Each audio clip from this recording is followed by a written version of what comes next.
सुन रहे हैं सुनो साथिया। यमुना के किनारे धर्मस्थान नामक एक नगर था। उस नगर में गढ़दीप नाम का राजा राज करता था। उसी के केशव नाम का एक ब्राह्मण भी रहता था।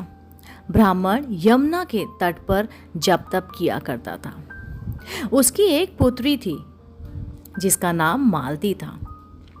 वह बड़ी ही रूपवती थी। जब वह विवाह के योग्य हुई तो उसके माता पिता और भाई को चिंता होने लगी।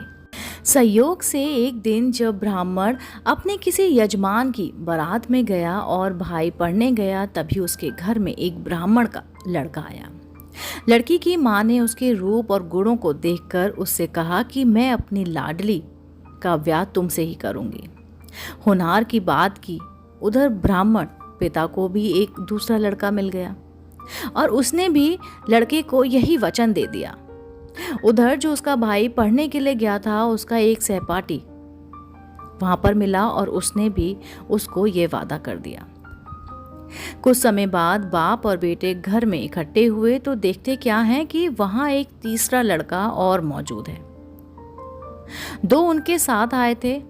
अब क्या होगा? ब्राह्मण, उसका लड़का और ब्राह्मणी बड़े सोच में पड़ गए।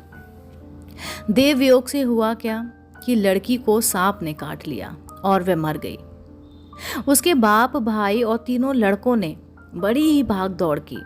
जहर झाड़ने वाले को बुलाया, दवाई वाले को बुलाया, वैद्य को बुलाया, पर कोई नतीजा ना निकला। सब अपनी अपनी करके चले गए। दुखी होकर वे उस लड़की को शमशान ले गए और क्रियाकर्म कर आए। तीनों लड़कों में से एक ने तो उसकी हड्डियां चुन ली और फकीर बनकर जंगल में चला गया। दूसरे ने राख की ठगरी बांधी और वहीं झोपड़ी डालकर रहने लगा। तीसरा योगी बनकर और देश देश घूमने लगा। एक दिन की बात है, वह तीसरा लड़का घूमते घामते किसी नगर में पहुंचा और ब्राह्मणी के घर भोजन करने बैठा। जैसे ही उस घर की ब्राह्मणी भोजन परोसने आई कि उसने छोटे से लड़के ने उसका आंचल पकड़ लिया। ब्राह्मणी ने अपना आंचल छुड़ाने की बहुत कोशिश की पर उस नहीं छुड़ा पाई। ब्राह्मणी को गुस्सा आ गया। उसने अपने लड़के को झटका मारा, पीटा, फिर वहीं एक चूल्हे में उसको डाल दिया। लड़का जलकर पूरी तरह से राख हो चुका था। ब्राह्मण बिना भोजन किए उठ खड़ा हुआ। घर वालों ने उससे बहुत विनती की पर वह राजी नहीं हुआ।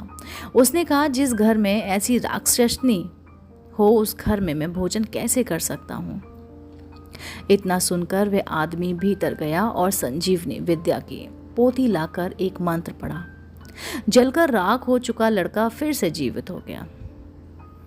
यह देखकर ब्राह्मण सोचने लगा कि अगर ये पोथी मेरे हाथ लग जाए तो मैं उस लड़की को फिर से जिंदा कर सकूंगा।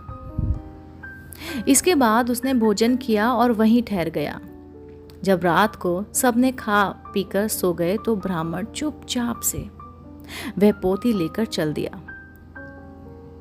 जिस स्थान पर उस लड़की को जलाया गया था वहां जाकर उसने देखा कि दूसरे लड़के वहां बैठे बातें कर रहे हैं।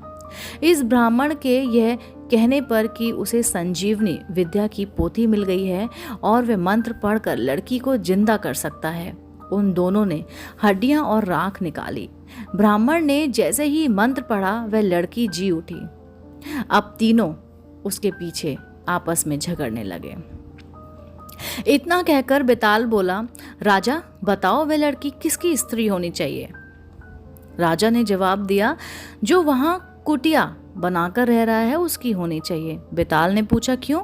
राजा बोला, जिसने हड्डियां रखी वह तो उसके बेटे के बराबर हुआ। जिसने विद्या सीख कर जीवन दान दिया वह बाप के बराबर हुआ और जो राख लेकर रमा रहा वह उसकी हकदार है। राजा का यह जवाब सुनकर बेताल फिर से पेड़ पर जा लटका और राजा को फिर लौटना पड़ा और जब वह उसे लेकर चला तो बेताल ने तीसरी कहानी सुनाई।